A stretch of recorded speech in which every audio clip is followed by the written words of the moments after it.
complètement stressée. Tu sais, je fais des cauchemars et franchement, je me demande si je suis pas en train de faire un truc un peu fou, quoi, un peu dingue. Mais je pense que c'était le moment. Normalement, quand j'étais ado, au collège, on devait faire en fait ce voyage à Auschwitz. Et je me souviens, j'ai pas donné, tu sais, il y avait un petit papier à donner au prof principal où on validait en fait le voyage et je crois qu'il coûtait 400 €, un truc comme ça en fait, je me souviens. Et je l'ai pas rendu au prof principal, donc forcément donc mon voyage n'a pas été validé. Je suis restée, je crois, 3-4 jours en études au collège avec des devoirs à faire parce que j'étais pas partie. Mais je me faisais dessus. Je sais pas, je sentais qu'il y avait un truc qui allait pas et qui allait m'effrayer. Waouh, il y a plein d'explications à ça. Déjà, j'ai découvert que du côté de mon papa, il y avait une grosse raison pour laquelle il n'y avait pas de famille. Et la raison, c'est que ils n'ont pas survécu à des rafles. Et aussi, tous les jours, en fait, j'aide les gens. Tu vois, je les aide dans leurs problèmes. Ou parfois, je vais voir des défunts qui passent et tout, mais j'aide tout le monde. Et j'ai pas encore aidé les miens. Donc ça tombe sous le sens. Si je suis née comme ça, c'est peut-être aussi pour aider ma famille. Je suis suivie par une super traumatologue en fait, où on traite déjà mes traumas, moi en tant qu'individu. Et donc elle me connaît, elle connaît tous les traumas et en fait on a dû relever tous les traumas que j'ai. Et en fait ils ont été superposés à plein de traumas qu'on retrouve à Auschwitz. Gros exemple, l'anorexie, qui est quelque chose qu'on retrouve très régulièrement chez les descendants des camps. Tu as également malheureusement les agressions sexuelles, enfin il y a plein de choses comme ça en fait qui se sont répétées sur ma vie. En fait c'est des traumas qui sont transgénérationnels, qui sont réveillés par ma propre existence actuelle. Tu as aussi malheureusement les cheveux. Quand j'étais enfant en fait ma mère m'humiliait et elle m'insultait, elle me frappait et quand en fait elle s'énervait parce qu'elle n'arrivait pas à me démêler les cheveux, elle me mettait nue en fait dans la baignoire, me passait sous l'eau glacée et elle me coupait court les cheveux. Et depuis, je crois que c'est le truc qui me fait le plus peur en fait pour là-bas, pour le camp. Ouais, je pense. Enfin, si on peut dire qu'on est pris un truc pareil. Il y a quelqu'un qui m'a écrit qui essayait de me dissuader d'y aller qui prétend m'aimer. Et je lui ai dit, mais il a commencé à me dissuader. Il m'a dit, mais il faut pas que tu ailles là-bas. Je lui ai dit, mais pourquoi? Il m'a dit, tu te rends compte que tu vas aller en enfer? Et je dis, ouais, mais c'est pour aller aider, même si c'est quelques personnes, c'est les miens, ils sont bloqués. Eux, ils ont rien demandé à l'origine, en fait. Et j'ai trouvé, en fait, cette phrase vachement égoïste. Parce que si j'y vais, déjà d'une, j'ai rien à y gagner.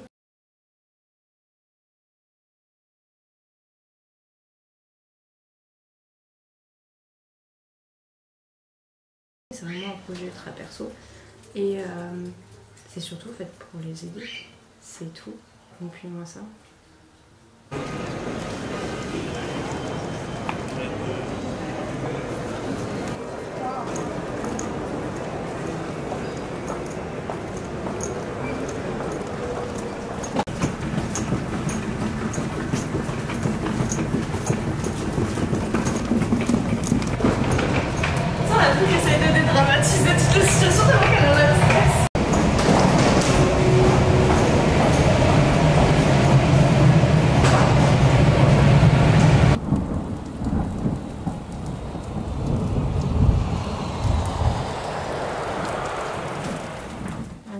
Elle marche comment?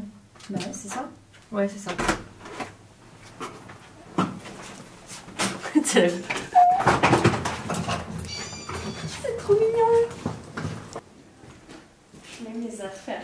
C'est important pour moi. Je suis une grand-mère, j'ai besoin de mettre mes repères partout.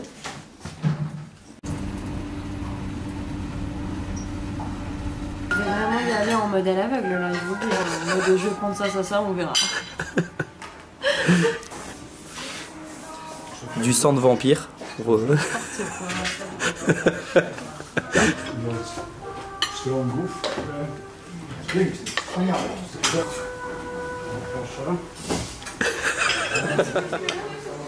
Ah oui, il est là le fromage.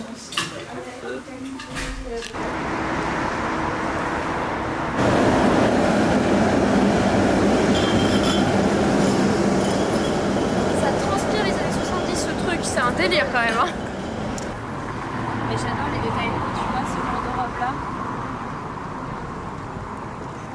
Soit la mairie ou le dîner, le repas du lendemain.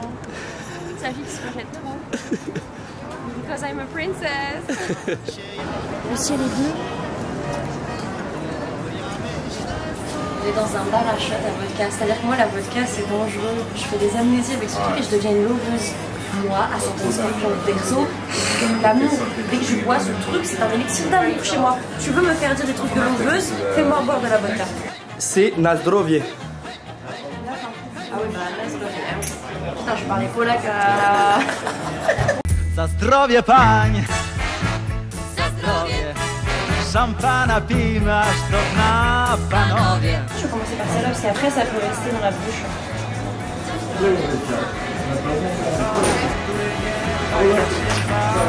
Tu sais, j'adore les chéris, et mon chéri. J'adore.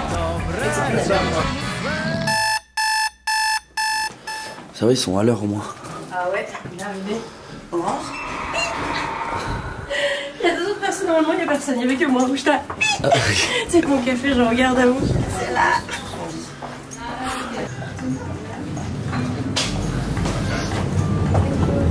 Before we start, we have to take a few more steps. What's up, girl? J'ai pas dormi. Ça se voit sur mes yeux, j'ai jamais eu de poche comme ça. Ah, attends, il est quelle heure là? Il est... Ouais, 6h45. On s'est levé à 3h. C'est worse. Il les abandonne. Ceux qui ont la ref Jurassic Park.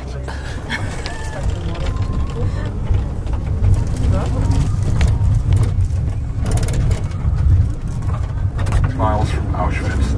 Because of the approaching front, the SS evacuated the camp on January 17th and 18th. In bitter cold, tens of thousands of prisoners set out on a march towards Gross-Rosen, Mauthausen. Tiens. Alors parce que franchement, c'est pas très fashion. Voilà, merci.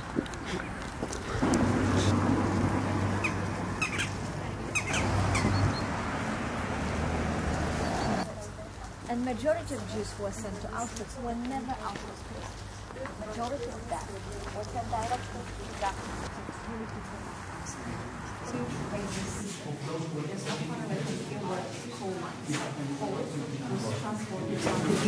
Why concentration camp became an extermination site.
J'ai super mal au casque. Ça c'est normal. J'ai mal aux épaules, mais de fou. J'ai mal au bassin. Mais ça je m'y attendais. Mais ça va, j'ai pas encore envie de vomir. C'est les cheveux, toi? Ah, les cheveux. Mais ça j'avais trop peur, les cheveux. Le pire, c'est de se dire qu'il y avait des enfants en fait dedans.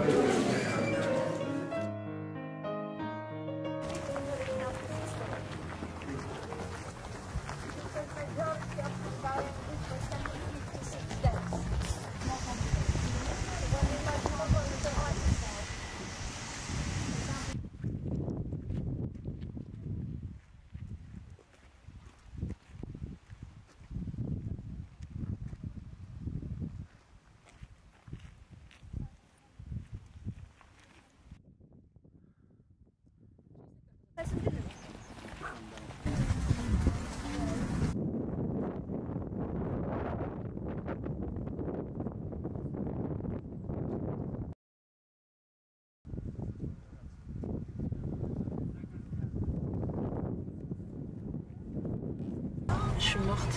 J'ai pris aucune photo, donc j'espère que t'as fait ton taf. J'ai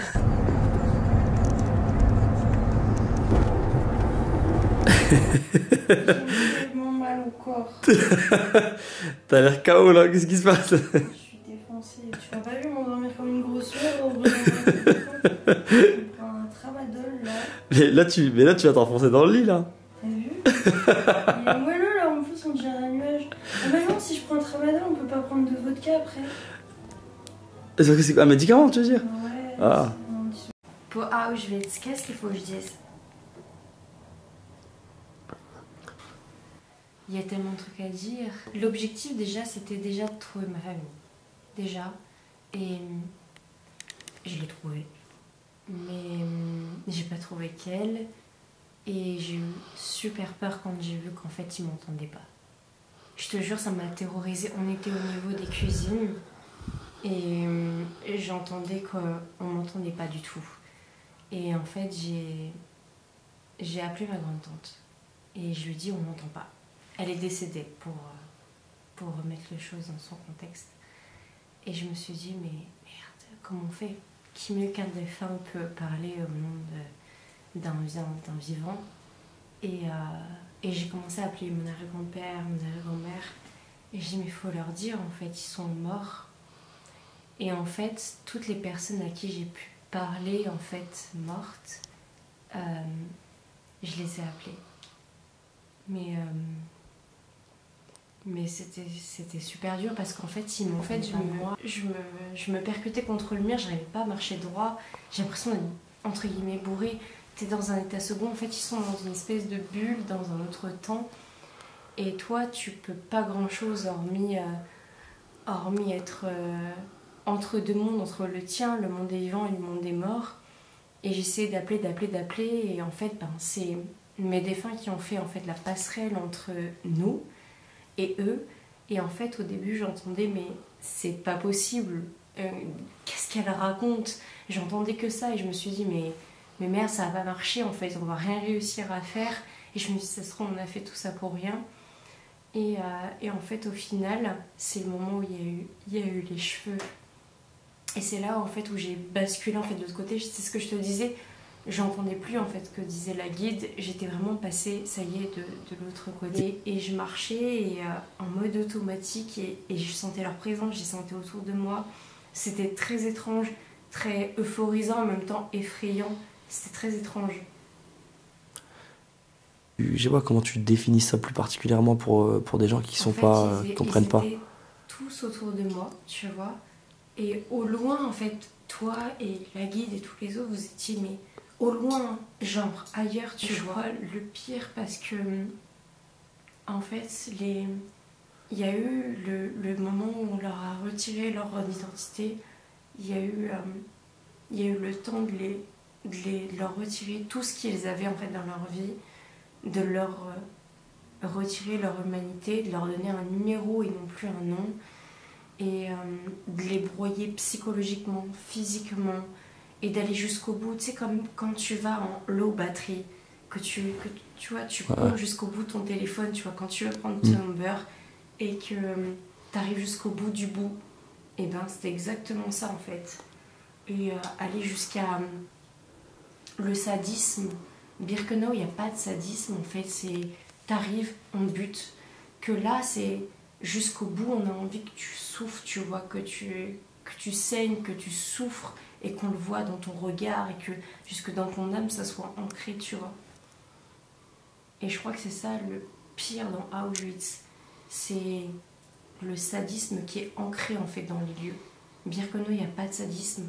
C'était des petites mains, c'était des juifs en fait qui faisaient le boulot en fait des SS. Ils étaient quasiment pas là. Quand j'y suis allée, il n'y avait plus rien. J'ai senti le lieu complètement vide, insipide.